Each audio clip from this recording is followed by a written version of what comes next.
El antiguo Egipto fue una civilización que surgió cuando se agruparon los asentamientos situados en las fértiles riberas del río Nilo. Para entender la historia del antiguo Egipto, los historiadores la dividen en varios periodos que veremos a continuación. Los más importantes son el Imperio Antiguo, el Imperio Medio y el Imperio Nuevo. Históricamente, fue dividido en dos zonas geográficas diferenciadas, Alto y Bajo Egipto, al sur y al norte respectivamente. El símbolo del Alto Egipto era una corona blanca y el del Bajo Egipto una corona roja. Cuando veamos una combinación de las dos coronas, estaremos hablando de un Egipto unificado. La civilización egipcia se desarrolló durante más de 3000 años. Comenzó con la unificación de varias ciudades del Valle del Nilo, alrededor del 3150 a.C., y se da convencionalmente por terminada en el 31 a.C., cuando las tropas romanas de Octavio vencen a Marco Antonio, aliado y amante de la reina Cleopatra, la última gran gobernanta de una larga lista de faraones en Egipto. El Nilo fue la clave para el éxito de la civilización egipcia, ya que éste permitía el aprovechamiento de los recursos y ofrecía una significativa ventaja sobre otros oponentes. El Nilo cada año sufría enormes crecidas y se desbordaba. Esto creaba una extensa capa fértil depositada a lo largo de los bancos del Nilo que proporcionaba a la tierra ricos minerales y nutrientes, y por ende excelentes cosechas. No había en el mundo una tierra tan extensa que ofreciera tanto por tan poco. Este es el gran secreto de Egipto. Esto se tradujo en que los egipcios podían practicar una forma de agricultura menos laboriosa que en otras zonas. La población quedaba liberada de muchas tareas agrícolas y podía dedicar más tiempo y recursos al desarrollo cultural. Los egipcios aprendieron a controlar las crecidas del Nilo por medio de diques y canales, aumentando la superficie cultivable. Distinguieron entre 3 estaciones anuales: la de inundación, que va de julio a octubre, la de siembra, que va de octubre a marzo, y la de recolección, que va de marzo a junio. El Nilo, además de proporcionar enormes beneficios a los agricultores y por extensión al resto de la población, también favoreció el comercio, ya que el río funcionaba como una gran autopista comercial. Veamos a continuación los periodos históricos de la civilización egipcia. El periodo arcaico tiene lugar entre el 3100 y el 2700 a.C. Antes tiene lugar el periodo predinástico de Egipto, en el que surgieron 2 reinos independientes, el Alto y el Bajo Egipto. La tradición egipcia atribuye la unificación de los 2 Egiptos a Menes, quedando esto reflejado en las listas reales. Menes es también identificado con Narmer, fundador de la primera dinastía y el primer faraón que reinó sobre todo Egipto del que se tiene constancia. Este periodo arcaico lo conforman las dinastías primera y segunda. Bajo la dinastía tercera comienza el Imperio Antiguo. En el 2700 a.C. la capital se estableció definitivamente en Menfis. En la época de la tercera dinastía comenzó la costumbre de erigir grandes pirámides y monumentales conjuntos en piedra gracias al faraón Zoser. La pirámide escalonada de Zoser en Saqqara es la primera pirámide que surge como una superposición de mastabas. Con la cuarta dinastía llegan las 3 famosas pirámides que hoy en día es la gran postal de Egipto. Hablamos de las pirámides de los faraones Keops, Kefren y Micerinos, que componen la única maravilla del mundo antiguo que ha perdurado hasta nuestros días. A esta época le sigue una época de decadencia que comienza en el 2250 a.C. Es un periodo de hambruna y anarquía donde el poder de los faraones se descentralizó y se vio muy reducido hasta que Mentuhotep II vuelve a unificar el Alto y el Bajo Egipto en el 2050 a.C., fecha que marca el inicio del Imperio Medio. Es un periodo de gran prosperidad económica y expansión exterior, con faraones pragmáticos y emprendedores. La capital pasa a estar en Tebas. Se realizaron ambiciosos proyectos de irrigación para regular las grandes inundaciones del Nilo. También se potenciaron las relaciones comerciales con las regiones circundantes. Las representaciones artísticas se humanizaron y se impuso el culto al dios Amón. A mediados del 1800 a.C., los hicsos, un pueblo que tenía su origen en Canaán, invadieron el norte de Egipto y se establecieron en el delta del Nilo. El poder de Egipto se debilitó y se disgregó en decenas de poderes autonómicos que desembocaron en una nueva anarquía. Aún así, los hicsos no interfirieron en la cultura tradicional, adoptando las creencias y costumbres locales. Tuvieron como capital la ciudad de Avaris, dotándola de fortificaciones y dominando el Bajo Egipto.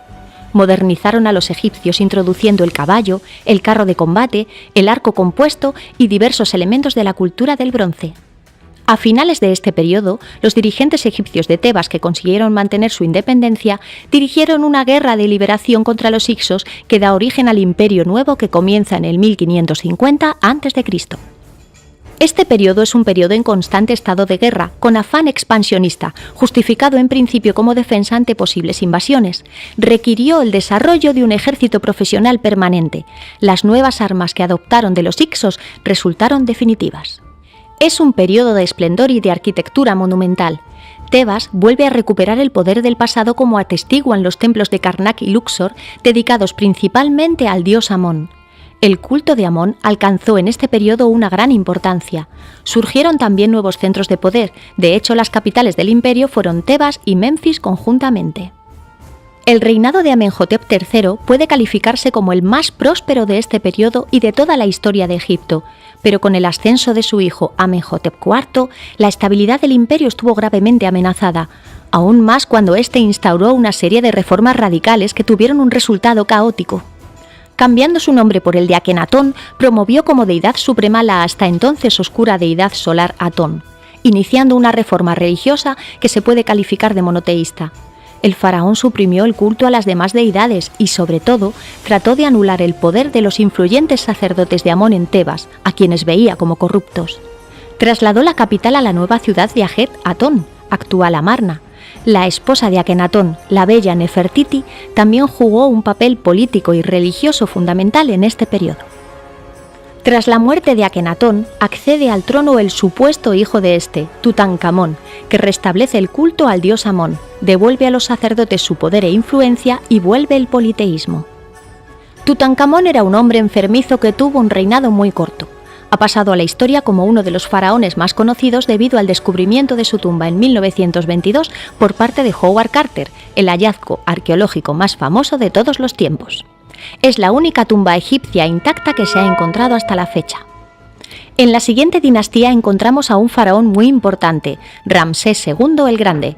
Le llamaron el rey constructor a raíz de su obsesión por construir templos enormes y espectaculares, como el templo de Abu Simbel dedicado a su esposa Nefertari. En su reinado también alcanza el rango de capital una nueva ciudad, Pi-Rameses, impulsada por él. Este faraón también es conocido por sus exitosas campañas militares.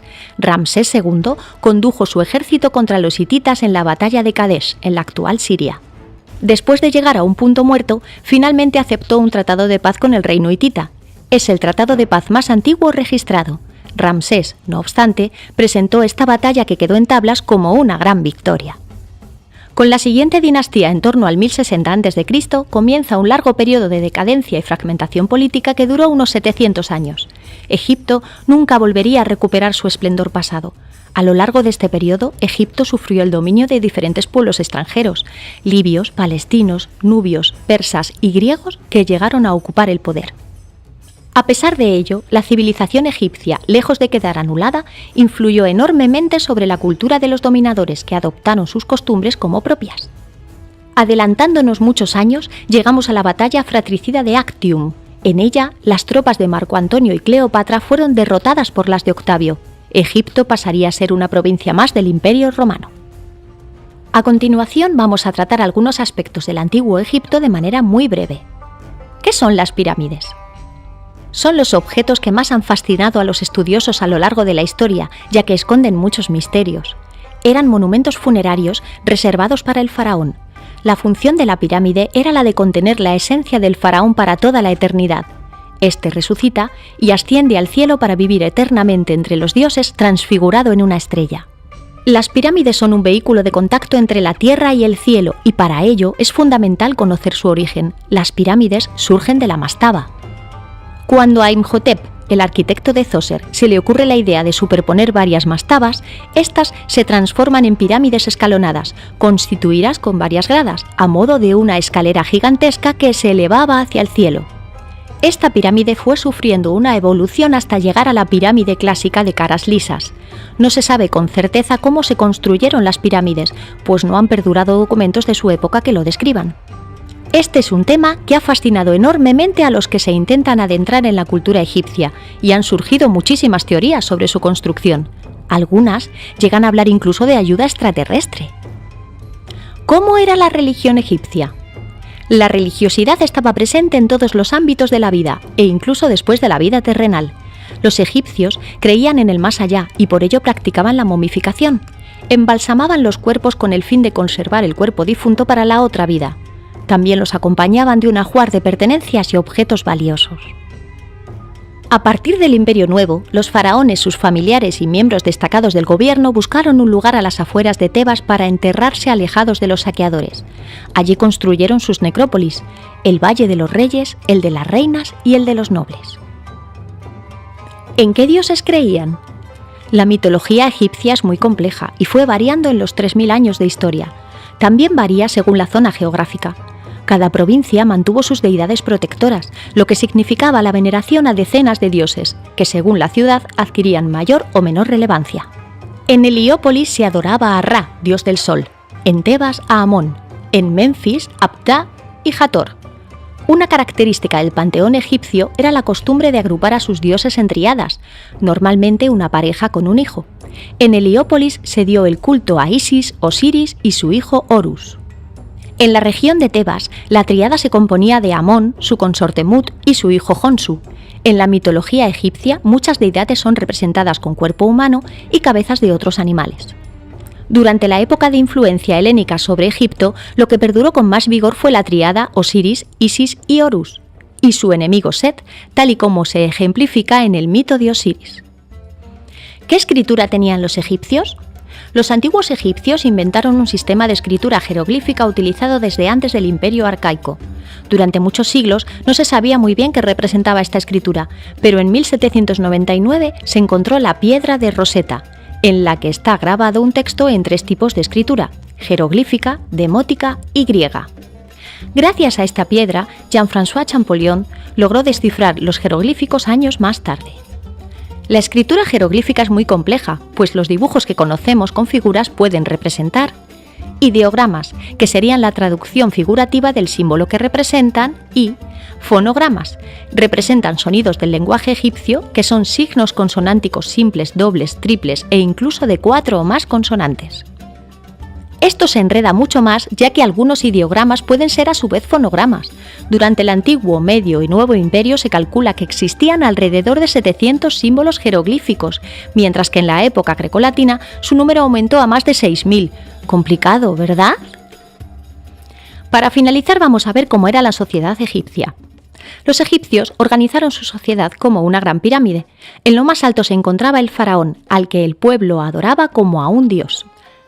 Los sacerdotes eran la segunda casta en importancia, ubicados por debajo del faraón. Su objetivo era satisfacer las necesidades de los dioses. Vivían de donaciones que estaban exentas de impuestos. En algunas épocas llegaron a tener casi más poder que el propio faraón. Detrás de los sacerdotes estaban los escribas. Trabajaban en todos los departamentos de la administración, componiendo y copiando textos y llevando tareas de contabilidad. Algunos llegaron a ser altos funcionarios. Era un oficio noble que se transmitía de padres a hijos. Después tenemos a los soldados. Luego tendríamos a comerciantes, artesanos, campesinos y en la base de la pirámide los esclavos, quienes tenían a su cargo la realización de las tareas más pesadas.